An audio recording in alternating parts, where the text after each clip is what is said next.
Meghan Markle a été critiquée pour avoir utilisé son titre de duchesse dans une lettre écrite au Congrès exigeant une action politique. S'adressant à Podcast Royal, l'experte Jessica Robinson a déclaré qu'il était très étrange pour Meghan de signer en utilisant son titre royal car elle a affirmé qu'il était mal de croiser la royauté avec la politique américaine, bien qu'elle n'ait enfreint aucun protocole. Les commentaires font suite à une lettre que la duchesse a envoyée à la présidente de la Chambre des représentants Nancy Pelosi et au chef du Sénat Chuck Schumer exigeant que les familles américaines reçoivent un salaire approprié lorsqu'elles sont en congé parental. Madame Robinson a martelé que la lettre signée par Meghan était non seulement signée par Madame Markle se référant à elle-même comme la duchesse de Sussex, mais qu'elle utilisait également le papier à lettres officielles du duc et de la duchesse. L'expert royal a expliqué que cette décision m'a frotté dans le mauvais sens car elle a fait valoir que les liens familiaux royaux devraient être tenus à l'écart de la politique. Elle a expliqué, c'est un peu drôle pour moi de traverser un territoire politique lorsque vous utilisez vos titres royaux. Madame Robinson a poursuivi en notant à quel point les observateurs sont conscients que la famille royale essaye pour la plupart de rester à l'écart de la politique. Elle a ajouté que c'est parce que de telles incursions dans le domaine politique nuisent vraiment à l'impact qu'elle, la famille royale, ont, et nuisent à la longévité de la famille royale s'ils s'impliquent dans une telle chose qui divise. L'animateur du podcast a ajouté, cela me paraît étrange que vous écriviez une lettre appelant le gouvernement américain à la signer avec des titres royaux que vous avez obtenus d'un autre pays.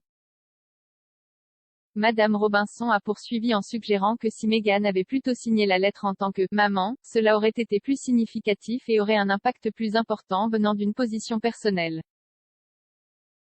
Bien que Meghan soit autorisée à signer en tant que duchesse de Sussex lors d'une communication formelle, elle ne peut pas se désigner comme son Altesse royale et n'a donc pas enfreint le protocole de la famille royale par le biais de la lettre.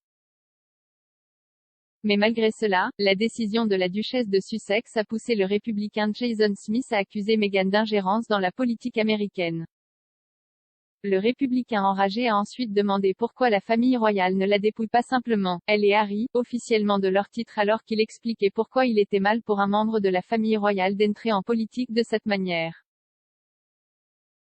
La lettre que Meghan a écrite appelait à un programme de congés payés solide pour chaque Américain qui soit garanti, accessible et encouragé sans stigmatisation ni pénalité. Elle a reconnu que depuis le début de la pandémie, des millions de femmes avaient abandonné le marché du travail afin de subvenir aux besoins de leurs enfants. Meghan a également parlé de sa propre enfance, affirmant qu'elle s'était sentie chanceuse de manger une salade à $4,99 chez Sizzler, car elle était consciente de l'effort de ses parents. La duchesse a ajouté, Jai commençait à travailler, au magasin de yaourt glacé local, à l'âge de 13 ans.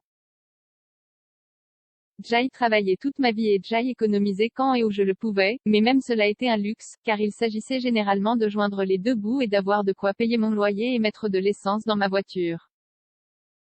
Mais la lettre de la duchesse de Sussex n'est pas sa première incursion en politique, qui fait suite à une vidéo avec Time 100 jours avant l'élection présidentielle américaine de l'année dernière, où Meghan et le prince Harry ont appelé les citoyens américains à exercer leur droit de vote. Dans un moment controversé, Meghan a déclaré « Nous savons tout ce qui est en jeu dans ce que beaucoup ont pris comme un coup apparent contre Donald Trump et a laissé entendre son soutien au candidat démocrate Joe Biden. » Alors que le mois dernier, les Sussex se sont rendus à New York pour une tournée de 3 jours où ils ont rencontré le maire de New York, Bill de Blasio. Ils ont également visité les Nations Unies et participé à une table ronde avec l'Organisation mondiale de la santé.